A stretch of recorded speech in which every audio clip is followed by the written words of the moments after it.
Hello, Year 5. Don't know about you, but I am knackered after all that dancing yesterday. So today, a bit more relaxed.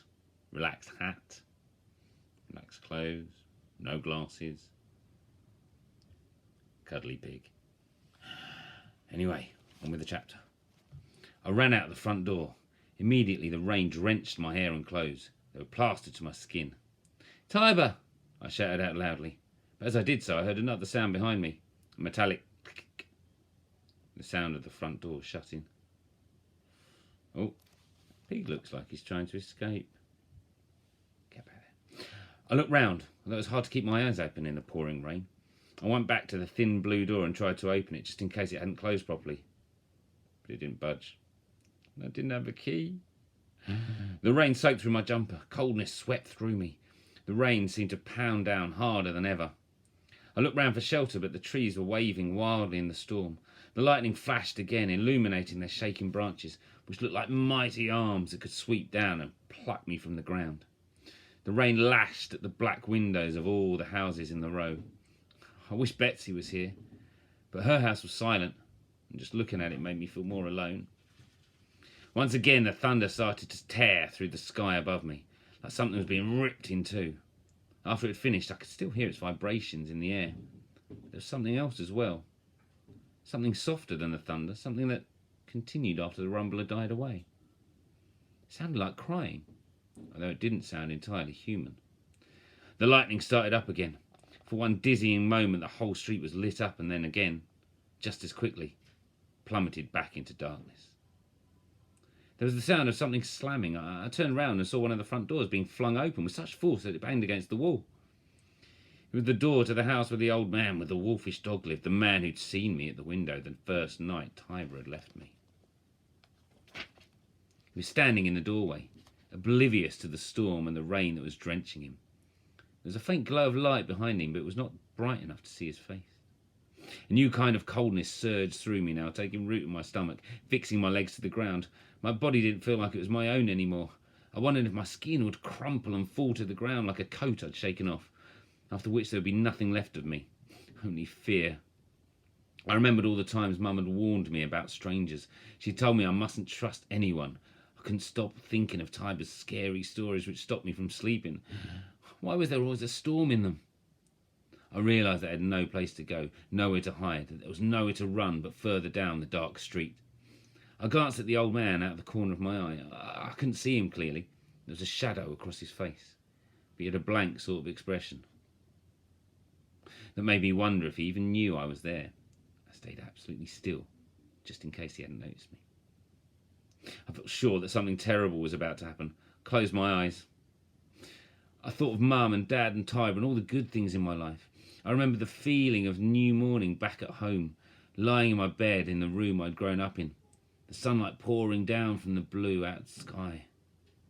Stretched out across the mattress, lazing in the still part of the dawn, I heard the rise and fall of Mum and Dad's voices, making each other laugh.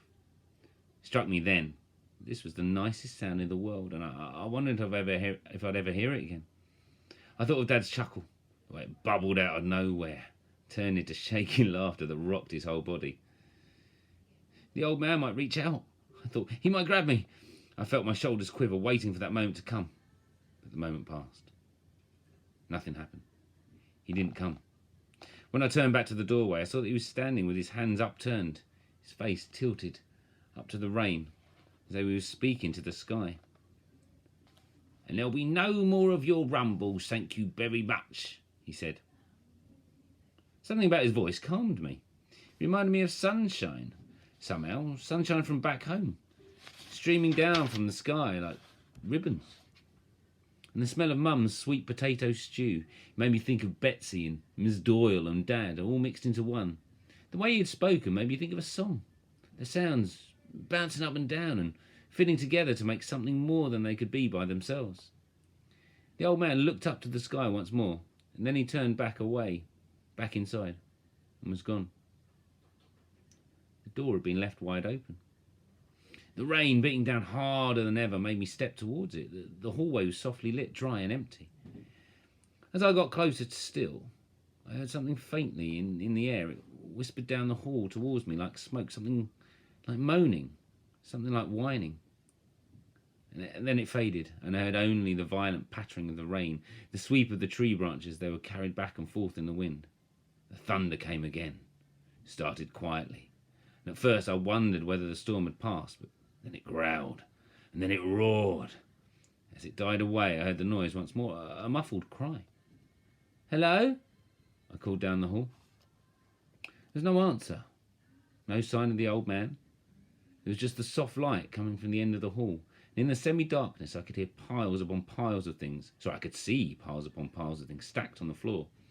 There were boxes and jars and bags full of things I couldn't make out clearly. When I stepped inside, I had to be careful where I put my feet. I could still hear crying. Whatever it was whimpered and groaned, and hearing the sounds of something that was so clearly afraid made me less so. Over the crying, I could also make out the broken words of the old man. They were oddly comforting and somehow familiar. His voice was tender and soft, as though he was singing a lullaby. "Got you. I've got you," he said over and over. I took a few more careful steps round the teetering stacks until I reached the room at the end of the hall. When I got there, I almost gasped aloud at what I saw. Every part of the wall was covered. There were jars and jars and jars stacked one on top of the other to make a wall. Wooden boxes standing on their side that were stuffed so tightly that nothing fell out. There were feathers and branches hanging from the ceiling so that even I, small as I am, had to crouch in places. Among them hung jam jars, holding night lights. Their warm glow cast soft shadows across the floor. I felt as though I had entered some sort of magical cave, rather than just a boxy, blank sitting room, which is what ours looked like. And amidst all the junk, the old man was opening jars and boxes and rummaging through them. He flung things out across the room, diamond grey feathers, pine cones of every size, one even skimmed past my nose. He reached up to the very tips of his toes and pulled out shoe boxes covered in thick layers of dust, emptying them onto the floor, and then pouncing upon the innards, sifting through an odd assortment of stuff. "Where is it, dog? I'm sure I put it..." Now and then he would break off his search and drop to the dog's side to stroke the huge grey head. The dog was crouched, legs tucked up underneath his body so that he looked smaller than I remembered. He was shaking. With every clap of thunder, he shuddered more violently. It was the dog that was making the crying sounds. Now, dog," the old man crowed. "I'm not far off. He'll only be a tick-tock, I'm sure." He then leapt away as though he had springs inside him and started on his frantic rummaging again. There was another great rumble of thunder, the loudest I'd heard, and the dog shook violently and shrank down even more. "Dog!" the old man cried, and immediately went over to calm the quivering creature. "Don't worry. I won't let the storm in. Just open the door to it. I just won't open the door to it." He stroked the dog from the very top of his head, just above his ears, all the way down to his tail, over and over. The dog looked up at him gratefully, and with each touch, grew just a little bigger. "Ah!" the old man exclaimed suddenly. He went to delve behind a stack of boxes and brought out an armful of tubes that, from the pictures on them, looked like they had once held crisps. He uncapped them and tipped them upside down. They were full of the same sort of moss I'd found in the matchbox by the bin. He swept the whole lot up into a big ball, pressing it together, and then closed his eyes. He was saying something, but I couldn't make out the words. The ball of moss quivered, and then it shook violently. It looked like it was hard for the old man to keep hold of it, and when it stopped, there was silence around us. The rain had stopped falling. The wind had stopped howling. The thunder had stopped thundering. The storm was over. Ooh, magical. Wow, it's getting even more intense and more exciting, isn't it? Anyway, guys, I will do another chapter tomorrow. Keep things going. So remember, stay safe, stay happy, stay curious, and stay you. And you, Biggie.